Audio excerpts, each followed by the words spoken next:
وعلى آله وأصحابه الأخيار.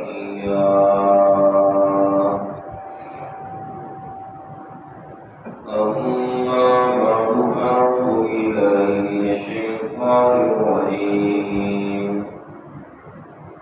بسم الله الرحمن الرحيم. وأنفقوا مما رزقناكم من قبل أن يأتي أحدكم الموت فيقول رب لولا أخرتني إلى أجل قريب فأصدق وأكن من الصالحين. صدق الله العظيم. اللهم صل على محمد النبي الأمي وعلى آله وأصحابه وسلم تسليما. سبحانك لا علم لنا إلا ما علمتنا إنك أنت العليم الحكيم.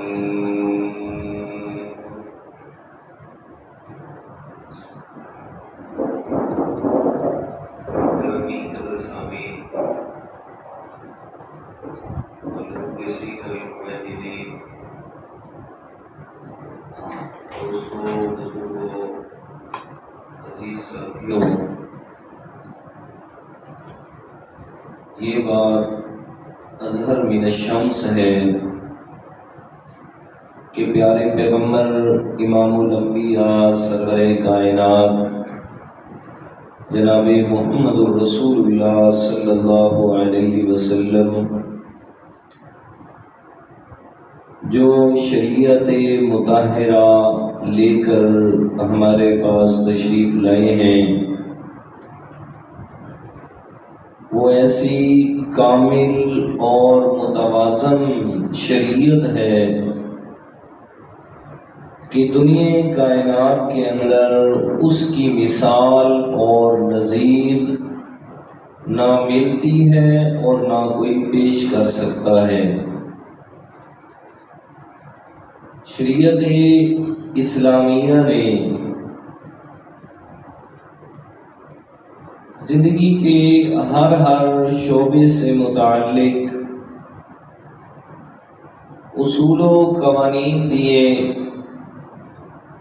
کوئی شعبہ ایسا نہیں ہے کہ جس کے لیے پیارے پیغمبر صلی اللہ علیہ وسلم کی شریعت کے اندر اصول و قوانین موجود نہ ہوں۔ زندگی کے تمام شعبوں میں سے ایک بڑا شعبہ ہے کہ انسان نے اپنی زندگی کو گزارنے کے لیے مال حاصل کرنا ہے، تو شریعت نے رزق کو حاصل کرنے کے لیے بھی جہاں ناجائز ذرائع کو حرام قرار دیا، وہاں ساتھ میں جائز ذرائع سے رزق حلال کی ترغیب بھی دی ہے۔ جہاں شریعت مطہرہ نے اس بات پر سخت سے سخت اصول و قوانین بنائے کہ کوئی شخص بھی دولت کی ارتکاز یعنی دولت کو اپنے پاس ذخیرہ کر لینا اس کے لیے منع فرمایا، تو وہاں شریعت نے اپنی ذاتی ملکیت رکھنے کی اجازت بھی دے دی ہے۔ جہاں شریعت نے مال و دولت کے اعتبار سے یہ اصول دیا کہ آپ نے وہ جو مال و دولت اپنے پاس رکھنا ہے تو اس کو خرچ کیسے کرنا ہے، کس چیز پر اور کن جگہوں پر اور کن لوگوں پر خرچ کرنا ہے، وہاں ساتھ میں شریعت نے ناجائز جگہ پر خرچ کرنے کی ممانعت بھی فرما دی۔ تو یہ سارے کے سارے اصول و قوانین رزق کی نسبت سے شریعت نے لازم فرمائے، اور پھر بار بار اس بات کی وضاحت فرمائی کہ جو رزق حلال میں اللہ تعالیٰ نے آپ کو عطا فرمایا ہے، فرمایا اس کو میں اللہ کے راستے میں خرچ کرنا ہے، اور ساتھ میں پھر خرچ کرنے کی جو دعوت دی ہے اور خرچ کرنے کا جو حکم دیا ہے، اس کے پیچھے بھی دیکھیں کہ شریعت نے یہ اصول دیا کہ کوئی بھی آدمی بھیک نہ مانگے، لیکن دوسری طرف اہل ثروت پر یہ بات اکثر اوقات کے اندر فرض اور واجب کے درجے میں رکھ دی کہ آپ کسی کو ہاتھ پھیلانے کا موقع ہی نہ دیں، کہ جو اللہ تعالیٰ نے آپ کو رزق دیا ہے، فرمایا اس میں سے جو واجب ہے، جو فرض کے درجے میں ہے، فرمایا جیسے ہی وقت آئے تو کسی کے کہنے کی ضرورت نہ ہو، فرمایا آپ پہ لازم ہے کہ وہ اپنے مال میں سے وہ حصہ ادا کر دیں۔ جہاں مانگنے کی ممانعت، وہاں شریعت اسلامیہ نے خرچ کرنے کی ترغیب اور حکم بھی لازم فرما دیا۔ دونوں چیزوں کو فائدہ کیا ہوگا اس بات سے؟ فائدہ یہ ہوگا کہ معاشرے کے اندر وہ جو دولت مند اور ایک غریب کے درمیان میں امتیاز اور فرق پایا جاتا ہے، ورنہ جب ان شریعت کے اصول و قوانین کو سامنے رکھا جائے گا تو وہ شریعت کے اصولوں پر عمل کرنے کی وجہ سے یہ فرق، یہ امتیاز اور مال و دولت کی وجہ سے وہ جو خاص ایک فرق پایا جاتا ہے معاشرے کے اندر، ان اصولوں پر عمل کرنے کی وجہ سے فرمایا وہ تمام تر چیزیں ختم ہو جائیں گی، اور ان امتیازات اور ان نقصانات میں فرمایا طمع اور لالچ، حرص اور بخل، فرمایا ان ساری چیزوں کا جہاں شریعت نے استحصال فرمایا، وہاں لازم کیا کہ فقراء کی حاجات کو بھی پورا کیا جائے، وہاں اس بات کو لازم کیا، فرمایا کہ جو آپ کے آس پاس میں خاص کر آپ کے قریبی رشتہ دار رہنے والے ہیں، اور قریبی رشتہ داروں کی حالت کا انسان کو مکمل طور پہ مطلب پتہ ہوتا ہے، علم ہوتا ہے، حکم دیا کہ ہر ایک آدمی صلہ رحمی کی نیت سے اپنے مال میں سے فرض درجے میں بھی، واجب درجے میں بھی، اور ساتھ نفلی درجے کے اندر بھی ہر وقت اس بات کا خیال کرے اور مال خرچ کرتا رہے۔ فرمایا جب یہ ہوگا تو پھر کیا ہوگا؟ فرمایا ایک طرف معاشرے سے وہ جو ہر جگہ پہ بھکاری اور ہر جگہ پہ مانگنے والے نظر آتے ہیں، نتیجہ وہ مانگنے والے ختم ہو جائیں گے، اور دوسری طرف کیا ہوگا کہ امیر وہ جو اپنا مال خرچ کر رہا ہے، جسے اللہ تعالیٰ نے مال و دولت سے نوازا ہے، وہ اپنا مال اس میں سے حصہ غربا تک پہنچا دے گا، اس کے مال میں اللہ تعالیٰ اور زیادہ برکت دے گا، اس کا دل مطمئن ہوگا، سو اطمینان کی زندگی ہوگی، اور اس سے بھی بڑھ کر کیا ہوگا؟ فرمایا کہ وہ جو غربا کی ضرورت پورے کرنے کی وجہ سے اپنا مال خرچ کرنے کی وجہ سے اللہ تعالیٰ امراء کے درجات کو بھی بلند فرما دے گا۔ تو شریعت اسلامیہ نے یہ مال و دولت کے حوالے سے یہ اصول و قوانین کو مد نظر رکھا اور سامنے کیا، اور پھر اللہ تعالیٰ نے دونوں چیزوں کو بیان کیا، مال کو خرچ کرنے کی ترغیب بھی، اور پھر نہ خرچ کرنا یعنی بخل، کنجوسی، فرمایا اس کو اللہ تعالیٰ نے اس کی مذمت بھی بیان فرمائی، اور اپنے پیارے پیغمبر جناب محمد رسول اللہ صلی اللہ علیہ وسلم کی زبان مقدس سے ان دونوں چیزوں کی وضاحت فرمائی۔ فرمایا کہ خرچ کرنے کی ترغیب اور اس کی فضیلت کا ذکر، فائدہ کیا ہوگا تمہیں، اور دوسرے نمبر پہ خرچ نہ کرنا یعنی بخل کرنا، کنجوسی کرنا، اس کا نقصان کیا ہوگا دنیا کے اعتبار سے بھی اور آخرت کے اعتبار سے بھی۔ دونوں کو اللہ تعالیٰ نے قرآن مقدس میں اور میرے پیارے پیغمبر نے اپنی زبان مقدس سے اس کی وضاحت فرمائی۔ پہلے دیکھیں قرآن مجید کا انداز۔ اعوذ باللہ من الشیطان الرجیم، بسم اللہ الرحمن الرحیم۔ وَأَمَّا مَن بَخِلَ وَاسْتَغْنَىٰ وَكَذَّبَ بِالْحُسْنَىٰ فَسَنُيَسِّرُهُ لِلْعُسْرَىٰ وَمَا يُغْنِي عنه ماله إذا تردى۔ خالق کائنات نے اس ان آیات کریمہ میں بخل کی مذمت فرمائی ہے، اور الفاظ کیا ہے؟ فرمایا وَأَمَّا مَن بَخِلَ وَاسْتَغْنَى، اور جس انسان نے بخل کیا، اللہ تعالیٰ کے راستے میں مال خرچ نہ کیا، واستغنا، اور آس پاس کے لوگوں سے بے پرواہ ہو کے رہ گیا کہ مجھے کیا ہے، جو جس حالت میں وقت گزار رہا ہے وہ گزارے، میں تو اپنی عیاشی میں وقت گزار رہا ہوں، میرے پاس تو مال و دولت ہے، واستغنا، مجھے کسی کی پرواہ کرنے کی ضرورت نہیں ہے۔ فرمایا ایک بات، دوسری بات وَكَذَّبَ بِالْحُسْنَى، اور اس نے نیکی کی بات کو جھٹلا دیا جو اس کی طرف آئے نہ مال خرچ کی ترغیب کرنے کے لیے، فرمایا بھگا دیا، جھٹلا دیا، کہتے مجھے کوئی ضرورت نہیں ہے۔ اللہ تعالیٰ فرماتے ہیں نقصان کیا ہوگا، فَسَنُيَسِّرُهُ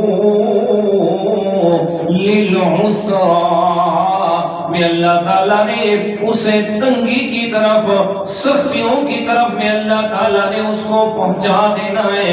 اور دوسرے نمبر پہ وَمَا يُغْنِي عَنْهُ مَالُهُ إِذَا تَرَدَّى، فرمایا جب سختیوں میں پہنچے گا، فرمایا پہنچے گا نا میں اللہ تعالیٰ کے عذاب کی طرف، تو کیا ہوگا؟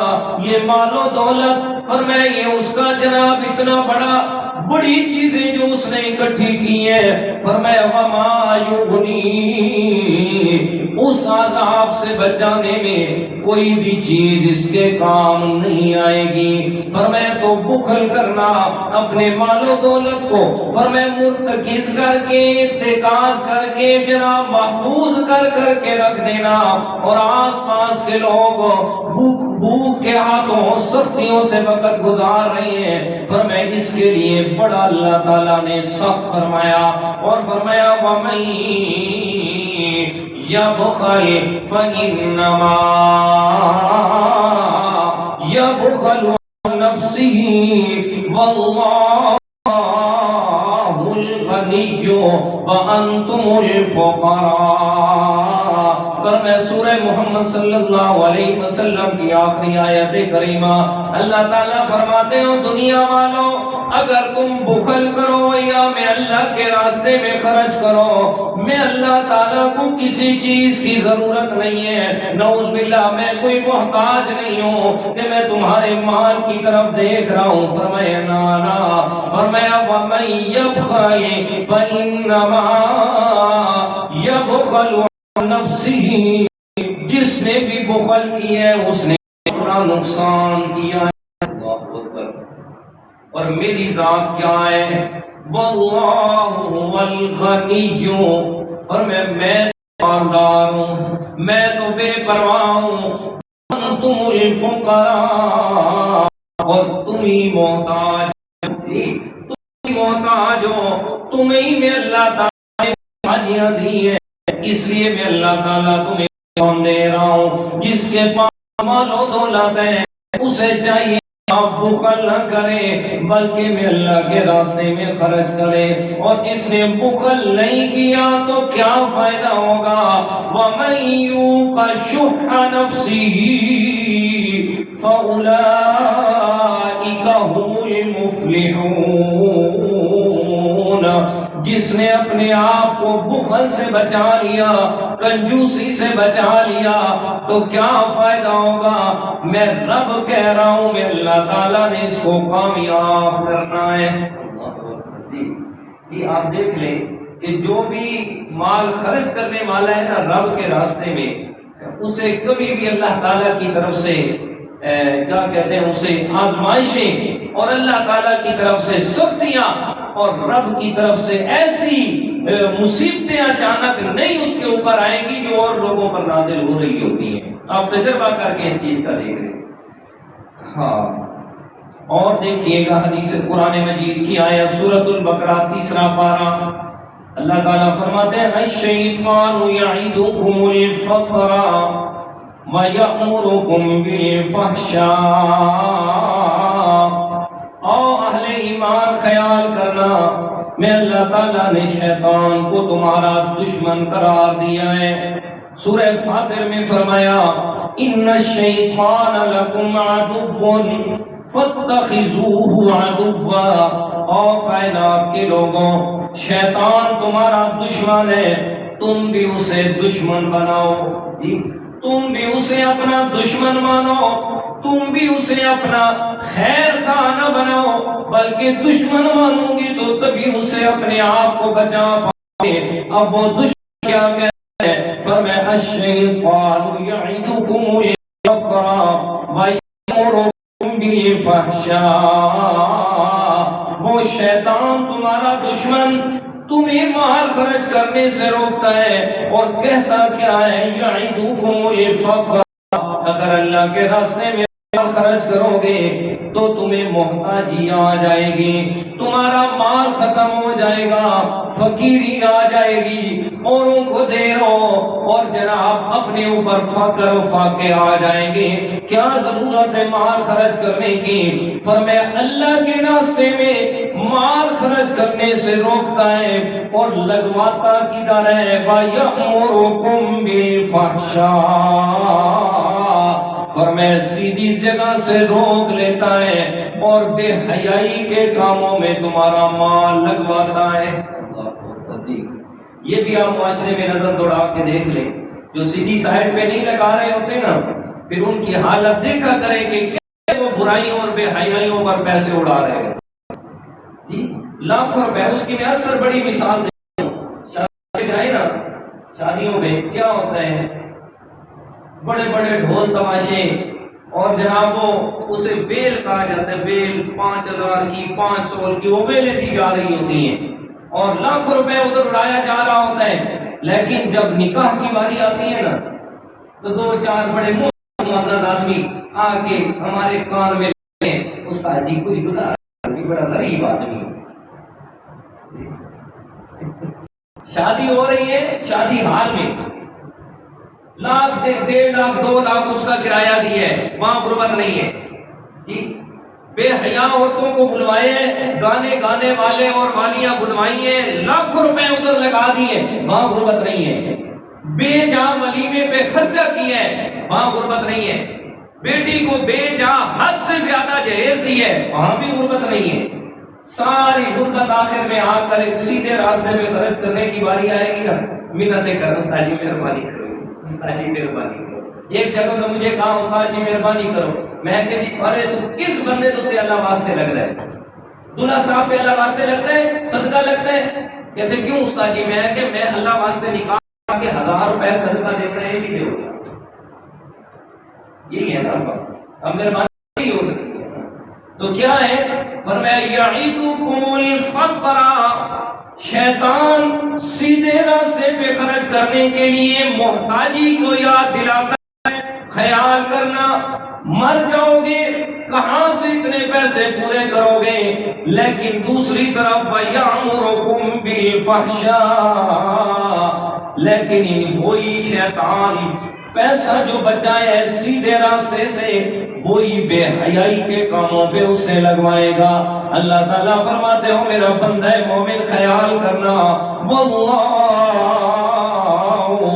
يَعِدُكُمْ مَغْفِرَةً مِّنْهُ وَفَضْلًا، میں اللہ تعالیٰ تم سے وعدہ کر رہا ہوں، شیطان کا وعدہ بھی ہے لیکن دوسری طرف میرا وعدہ بھی ہے۔ شیطان تمہیں یہی وعدہ دلاتا ہے کہ فقر و فاقہ آ جائے گا، مال ختم ہو جائے گا، میں اللہ تعالیٰ تمہیں اس کے بدلے میں کہہ رہا ہوں وَفَضْلًا، میں اللہ تعالیٰ تمہیں مال خرچ کرنے کی وجہ سے اور زیادہ کر کے عطا کروں گا۔ وَيَأْمُرُكُمْ بِالْفَحْشَاءِ، اور وہ تمہیں بے حیائی کی طرف لگا رہا ہے، آؤ نا میری طرف، میں اللہ تعالیٰ مغفرۃ تمہیں دونوں چیزیں فرمایا۔ وہاں ہے شیطان کی طرف سے یا اللہ تعالیٰ فرماتے ہیں میں فضلاً اپنی فضل سے ادا کروں گا، اور فرمایا اگر نہ کر گیا تو آنا میرے راستے مال خرچ کر، میں اللہ تعالیٰ وعدہ کر رہا ہوں مغفرت، تیرے گناہوں میں نے معاف کر دینا ہے۔ ترمذی شریف کی حدیث مبارک بھی سنیں گا۔ میرے پیارے پیغمبر کائنات امام الانبیاء جناب محمد رسول اللہ صلی اللہ علیہ وسلم نے فرمایا لا يدخل الجنۃ خب ولا بخیل ولا منان او کما قال علیہ الصلوۃ والسلام، فرمایا تین جنت میں نہیں جائیں گے، لا يدخل الجنۃ، جنت میں داخلہ نہیں ہوگا۔ پہلا فرمایا دھوکہ دینے والا، کون جی؟ دھوکہ باز، دھوکہ دینے والا آدمی فرمایا جنت میں نہیں جائے گا۔ دوسرے نمبر پہ والا بخیل، اور دوسرا بخیل آدمی وہ بھی جنت میں نہیں جائے گا۔ اور تیسرے نمبر پہ فرمایا منان، اور نیکی کر کے احسان جتلانے والا آدمی، فرمایا تینوں کو جنت نصیب نہیں ہونی جی۔ اور آج ہمارا معاشرہ کیا ہے؟ جو سب سے بڑا دھوکہ دو نا، کہتے فلاں بڑا چلا گیا۔ میں اکثر کہتا ہوں، کل بھی ایک آدمی سے بات ہو رہی تھی، تو ایسے کاروبار کے لین دین میں بات ہوئی، تو میں نے اسے یہ بات سنائی۔ میں نے کہا یار ایک دفعہ ایسے ہوا کہ میرے پاس میں ایک آدمی دال لے کے آیا، کہتے اس کا جی بیسن بنا دو، تو میں نے بیسن بنا دیا۔ تو چونکہ ظاہر ہے یہ ڈاکٹر صاحب بیٹھے ہیں، چکی چلتی ہے، اتنی اسپیڈ ہوتی ہے، اس میں وہ آٹا ہوتا ہے، تو برابر میں 45-46 کلو تھی، تو تقریباً کوئی 3 پاؤ کم ہو گئے۔ تو میں نے اس کو اسی طرح وزن کر کے دے دیا۔ میں نے کہا بھائی یہ اس میں کم ہوا ہے، میں آپ کہاں سے دے سکتا ہوں؟ تو یہ بات ہے جی ٹھیک۔ اب وہ دوبارہ سے آ کے صحیح تماشا آپ نے کی ہے، وہ کی ہے، فلاں کی ہے، بات کرنے ایک آدمی تھا، اس نے مجھے اس نے کہا استاد جی آپ کو تو کار کرنے کا طریقہ ہی نہیں ہے۔ میں نے کہا کیوں جی؟ اس نے کہا اگر میں ہوتا نا، میں کیا کرتا، میں اس 45 کلو جو تھی نا یہ دال چنوں کی، اس کے ساتھ میں ڈالتا 5 کلو گندوں، ٹھیک ہے، 45 کلو اس کا وزن بھی پورا ہو جاتا، وہ بھی لڑائی نہ کرتا، 5 کلو میرے گھر کا بیسن بھی بن جاتا، آپ اوپر سے مزدوری بھی لے لیتے، ٹھیک ہے۔ استاد جی چلاکیاں سیکھو۔ میں نے کہا جی یہ چلاکیاں مجھے ضرورت ہی نہیں ہے سیکھنے کی، ٹھیک ہے۔ تو یہ فرمایا لا يدخل الجنۃ خب، دھوکہ دینے والا آدمی کبھی جنت میں نہیں جائے گا۔ اور دوسرا فرمایا ولا بخیل، اور بخل کرنے والا۔ بخیل کے دو معنی کیے، ایک معنی تو کیا نا یہ بخیل کنجوس، اور دوسرا بخیل جس کے بارے میں حدیث مبارکہ میں آتا ہے، آپ علیہ الصلوۃ والسلام نے فرمایا دیوس آدمی جنت میں نہیں جائے گا۔ صحابہ اکرام نے پوچھا یا رسول اللہ دیوس کسے کہا جاتا ہے؟ فرمایا جو بخیل ہو، مطلب ہے جسے اپنی عزت کے بارے میں خیال ہو، وہ بھی جنت میں نہیں جائے گا۔ ولا منان، اور نیکی کر کے جتلانے والا، احسان کیے جتلا رہا ہے، تو وہ نہیں کرے رہا میں فلاں موقع پہ نیکی کی تھی، احسان جتلانے والا فرمایا جنت میں نہیں جائے گا۔ اور حدیث مبارک ہے آپ علیہ الصلوۃ والسلام نے فرمایا احسان جتلانے والا ایسے ہے، فرمایا کہ جیسے کوئی آدمی فرمایا تھوک کر کے اس کو دوبارہ چاٹ لیتا ہے، فرمایا اس کی مثال ایسے ہی ہے۔ اور ہمارے معاشرے کے اندر تو یہ عام ہے، لوگ نیکیاں کرتے ہی دوسرے کے ساتھ اسی لیے کہ موقع بنے گا تو میں محفل میں اسے شرکت کروں گا، موقع بنے گا تو بادشاہوں دوسروں پکڑ کے رکھے کرو، اور ایسی باتیں ذہن میں رکھا کرو، موقع پہ ان کو شرمندہ کیا کرو، پھر مزہ آتا ہے۔ تو یہ فرمایا نہیں ولا منان، جو نیکی کر کے جتلانے والا ہے فرمایا وہ کبھی بھی جنت میں نہیں جائے گا۔ اور حدیث مبارکہ دوسری سنیے گا، مشکات شریف کے اندر ہے، فرمایا قال النبی صلی اللہ علیہ وسلم السقی قریب من اللہ قریب من الجنہ قریب من النار بعید من النار۔ فرمایا جو سخی آدمی ہے جسے اللہ تعالیٰ نے مال و دولت سے اور اسے سخاوت بھی عطا فرمائی، دل کی سخی کون ہوتا ہے؟ جو دل کا سخی ہو، جسے دل کی سخاوت عطا فرمائی ہے۔ فرمایا اس کے فائدے گنوائے میرے پیغمبر نے۔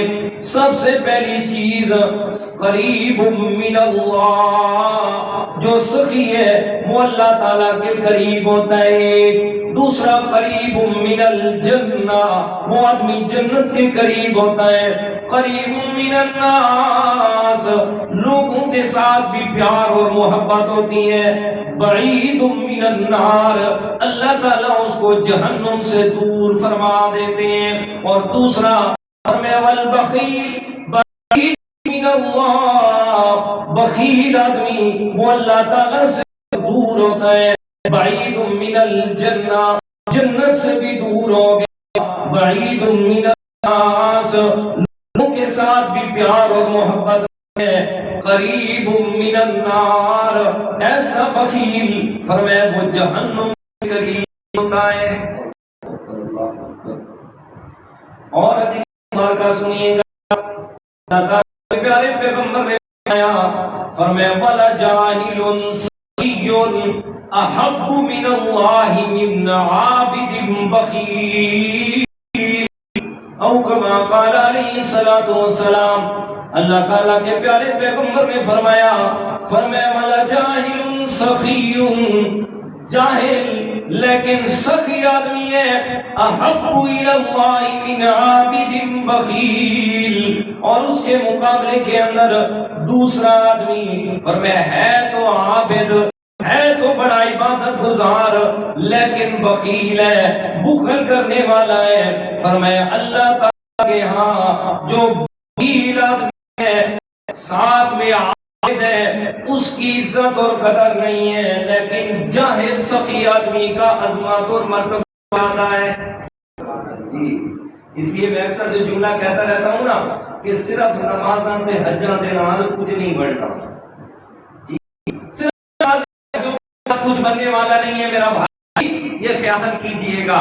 اچھا اس سنیے گا، اللہ تعالیٰ کے پیارے پیغمبر نے فرمایا دو آدمی ہیں جو قابل رشک ہیں کہ جن پر رشک کیا جائے، دوسری طرف یہ کہا جا سکتا ہے دو آدمی ہیں کہ جن کے کام کی اتباع اور پیروی کی جائے۔ کون سے دو آدمی؟ پہلا آدمی فرمایا رجل اللہ مالا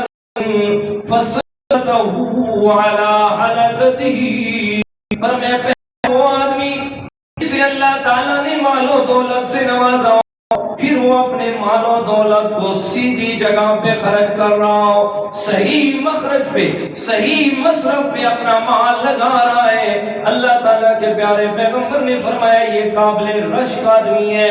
اور دوسرا فرمایا وَرَجُلٌ آتَاهُ اللَّهُ حِکْمَةً فَهُوَ يَقْضِي بِهَا وَيُعَلِّمُهَا، اور دوسرا وہ آدمی کہ جسے اللہ تعالیٰ نے علم کی دولت سے مالا مال فرمایا، پھر وہ اپنا علم اپنے پاس سنبھال کے نہیں رکھتا، بلکہ وہ اپنے علم کو آگے بڑھا بھی رہا ہے اور دوسرے لوگوں کو اس سے نفع ہو رہا ہے۔ فرمایا یہ دو